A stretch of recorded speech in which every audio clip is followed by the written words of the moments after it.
আসসালামু আলাইকুম everyone, welcome to রাতুলিস blog. গত ব্লগে আপনারা দেখেছেন আমরা সবাই মিলে দিয়ার গায়ে হলুদে গিয়েছি। তো আজকে আমরা আপনাদের সাথে শেয়ার করব দিয়ার আক্তের ভিডিও, অর্থাৎ দিয়ার কাবিনের ব্লগ ভিডিও। দিয়ার কাবিন হয়েছিল মিডনাইট সান 3-তে, যেটা হলো পল্টনে অবস্থিত। তো আমরা সবাই মিলে মাইক্রো দিয়ে পল্টনে চলে এসেছি। আর এই তো আব্বু এখানে আরাধনাকে কোলে নিয়ে দেলোয়ার আঙ্কেল এবং আন্টির সাথে কথা বলছে। মোটামুটি তখন সব মেহমান আসেনি, আমরাই এসেছিলাম। তো আমরা এখানে বসে আছি আর সবাই ডিসকাশন করছে যে কিভাবে কি করবে, যেহেতু আজকে কাবিন হবে, বরযাত্রা আসবে। দিয়ার বরযাত্রা আসবে নারায়ণগঞ্জের 2500 থেকে। তো এই তো আমরা সবাই ওয়েট করছি। আর এখানে আরাদ বাবু তো খেলাধুলা করছে, সে অনেক বেশি খুশি বেড়াতে এসে। আপনারা দেখতেই পাচ্ছেন সে হেলে দুলে নাচছে। আরাদ বাবু বাইরে বের হলে বা ঘুরতে বেড়াতে বের হলে অনেক বেশি এক্সাইটেড হয়, অনেক বেশি খুশি হয়ে যায়। তারপর আমি আরাদ বাবুকে এখানে রেস্টুরেন্টের বাইরে নিয়ে এসেছি। এখানে অনেকগুলো অ্যাকোরিয়াম ফিশ ছিল, তো আমি আরাদ বাবুকে সেই অ্যাকোরিয়াম ফিশগুলো দেখানোর জন্য নিয়ে এসেছি। আরাদ বাবু তো এই ফিশগুলো দেখে অনেক বেশি খুশি হয়ে গিয়েছে। সে মাছের সাথে খেলা করছে, মাছগুলোকে ডাকছে, আর মাছগুলো খুব সুন্দরভাবে চলে আসছে ওর কাছে। এখানে আরাদ বাবু আর মোহাম্মদ দুইজন মিলে দুষ্টুমি করছিল মাছের সাথে। তো আমার কাছে বেশ ভালো লেগেছে বাচ্চাদের এরকম দুষ্টুমি খুনসুটি। আর আরাদ বাবুর এরকম খেলাধুলা দেখলে আসলে অনেক বেশি ভালো লাগে।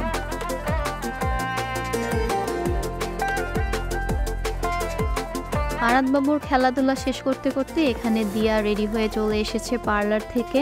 এখানে দিয়া ফটোশুট করছে আর বাকি মেহমানরাও ইতিমধ্যে সবাই চলে এসেছে, কিন্তু বরযাত্রা এখনো আসেনি। বরযাত্রা একটু দেরি করে এসেছে। আর পুরান ঢাকার বিয়ে মানেই তো বুঝেন, বরযাত্রা সেই 3টা কিংবা 4টার সময় আসবে, তারপর খাওয়া দাওয়া করতে করতে 5টা-6টা বেজে যায়, এটাই স্বাভাবিক। তো ফাইনালি বরযাত্রা চলে এসেছে। আর এখানে সবাই মিলে ডিসকাস করছিল যে কাবিন নিয়ে কি হবে, তারপর ওদের সবার ভোটার আইডি কার্ড সবকিছু কাগজপত্র ঠিক আছে কিনা সেটা দেখছিল। কাবিন শেষ করে এখন খাবার দাবার সার্ভ করে দিয়েছে, আমরা খাবার খেতে বসে গিয়েছি। যেহেতু কাবিনের দিন চাইনিজ আইটেম ছিল, তো এখানে ফার্স্টেই অ্যাপেটাইজার হিসেবে থাই স্যুপ এবং অন্থন দিয়েছে। তো থাই স্যুপ আর অন্থনটা অনেক বেশি ভালো লেগেছে। তারপর দিয়েছে ফ্রেঞ্চ ফ্রাই এবং চিকেন ফ্রাই, অ্যান্ড ফাইনালি দিয়েছে ফ্রাইড রাইস, তারপর ভেজিটেবল, তারপর ছিল বিফ সিজলিং এবং ঠান্ডা ঠান্ডা স্প্রাইট। তো খাওয়া দাওয়া শেষ করে এখানে আম্মুরা পান সুপারি খাচ্ছে, আমি একটু ভিডিও ক্লিপ নিয়ে নিয়েছি। আর পাশেই দেখতে পেলাম ব্রাইড এবং গ্রুম এখানে ফটোশ্যুট করছে এবং ভিডিওগ্রাফি করা হচ্ছে ওনাদের। এটাই হলো আমাদের দিয়ার হাজব্যান্ড, এটা হলো সজীব ভাইয়া। সজীব ভাইয়া মূলত জাপানে থাকে, তো দিয়াকে কিছুদিনের মধ্যে জাপানেও নিয়ে যাবে ইনশাল্লাহ। ব্রাইড এবং গ্রুমের ফটোশ্যুট শেষে আমরা সবাই মিলে অনুষ্ঠান শেষ করে দিয়াদের বাসায় চলে এসেছিলাম। দিয়াদের বাসায় এসে আমি আর তাবাসসুম মিলে মোটামুটি এখানে বাসার ঘর যে সাজানো হয়েছে সেটাকে আমরা দেখলাম যে ঠিকঠাক আছে কিনা সবকিছু।